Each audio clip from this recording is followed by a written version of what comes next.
Good morning, everyone. Today is 1st of March 2024. It's Friday. A new month has just started, and today I will be talking about the main events of the month. In that sense, I will be sharing my screen for that to have a look at the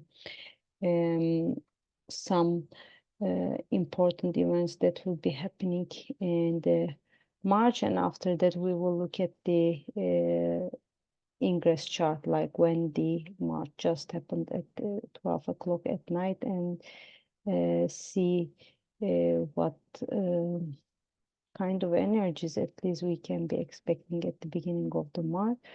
Of the month. When we look at it, this is the Sun in Pisces calendar, and in March, until the Aries season starts, what is going to happen is that I have a typo here. Well done. March 10 is like Mercury will be starting its journey in Aries, so we can be maybe more courageous, and also we can be more enthusiastic about the way that we convene our ideas, and also the way that we communicate. I will be making a post about this later. And again, on the 10th of March, there would be a new moon occurring in Pisces around the 20 degrees of the sign. So there would be a meeting between the sun and moon both in Pisces. So there would be probably it would be referring to new beginnings in terms of with the Piscean energy, which I would be also talking about that later.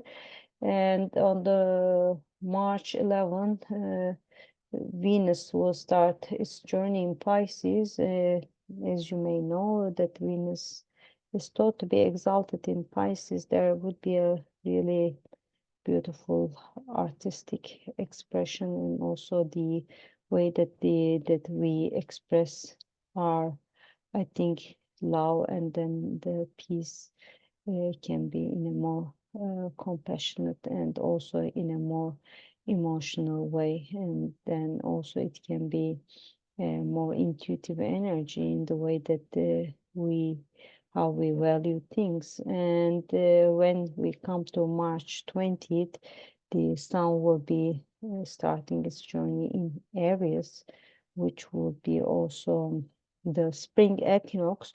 But the important thing with this is that also it will be the start of the new astrological year. Here, since it's Pisces season, it's not indicated, but there would be the eclipse season starting, because on the 25th of March there would be an eclipse happening. And about all these, I will be making either detailed post in my social media accounts, which are all Amethyst Astro Tarot, and I would be also maybe making podcasts or some videos related with them as well. But before the 8th of April eclipse, we have to keep in mind that there is another eclipse coming on the 25th of March, and it can be really important turning points in the lives of us, depending on the sign and the degree of the eclipse, how it is reflected in our natal charts. So as we have gone through the major events in March, now we can have a look at our March chart. This is, of course, cast with Edinburgh. So what we are seeing is that January 1st, we look at the rising sign, which is the, as we know, because sun is already in Pisces, and I have mentioned it many times, and in the previous days, I have also mentioned a little bit about the famous conjunction between Saturn, Sun, and Mercury, which are still, but not even not in exactly still in conjunction, and so we can see this um, uh, like a stellium, how we call in Pisces. Also, we have a good amount of planets, of course, in Aquarius as well, and we can also see the in this chart, at least, I mean, the focus on the fourth house, which is about the family and also our home and also our past and our tribe and everything related with that, because normally the fourth house is related with the sign of Cancer, which is ruled by the moon. Going back to the rising sign, which is the Scorpio. Scorpio is like it's a fixed water sign, and it's like it can give also a lot of intuitive energy, and also it's like it's also going in depth, and then also it's like also in a way you are getting a connection with people in a very deep way. I mean, it can be, and also in looking at things when we have a life view, we can also try to go deeper and then find the real essence of things and dig out stuff and bringing them up to the surface, and that kind of life approach can be. And also it's like, since the moon is also in Scorpio, which may give us the sense of, again, uh, being in need of, in really emotionally connected to people in a very uh, deep way. I mean, so it's like, it's not like shallow relationships or something like that, connections. It's more like you want to be really connected emotionally in a very strong way. And of course, sometimes, I mean, this kind of connections can cause vulnerability, because maybe you open your heart, or you open, I mean, you get exposed with your emotions too much because of trying to um, get this connection of, I mean, deep connection, but still it can be a really emotional and intuitive stage as well.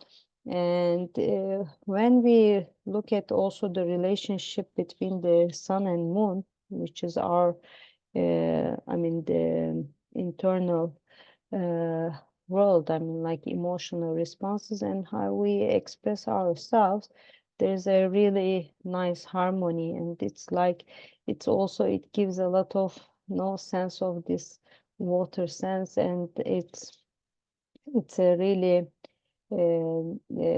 nice harmony, how we are feeling inside and how we um, show our identity to the other people, which is called, I mean, this phase is disseminating phase. Also, it's a phase that the people tend to share their knowledge, experience that they have gained so far, and you are thinking that it can be a good time now to share this experience with the others. So in that sense, we can think about it like that. And when we look at the elemental balance in this chart, we see that, I mean, like, generally we look at the uh, seven traditional planets, which include, of course, the luminaries, sun and moon, plus the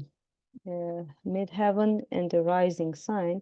And looking at that, I can count together with you. It's like we have this 1, 2, 3, 4, 5 water in terms of placements in water signs. And then we have this 1, 2. These are the Aquarius 1, 1, 2 in air. So we already have 7, and we have the Jupiter in Taurus and the MC, the midheaven in Virgo, and 2 Earth. That shows us that this chart, in any case, in general, is missing the fire. So fire energy missing can mean what for us? It's like, in any case, towards the end of the month, we know that, I mean, like, the Aries season will start and more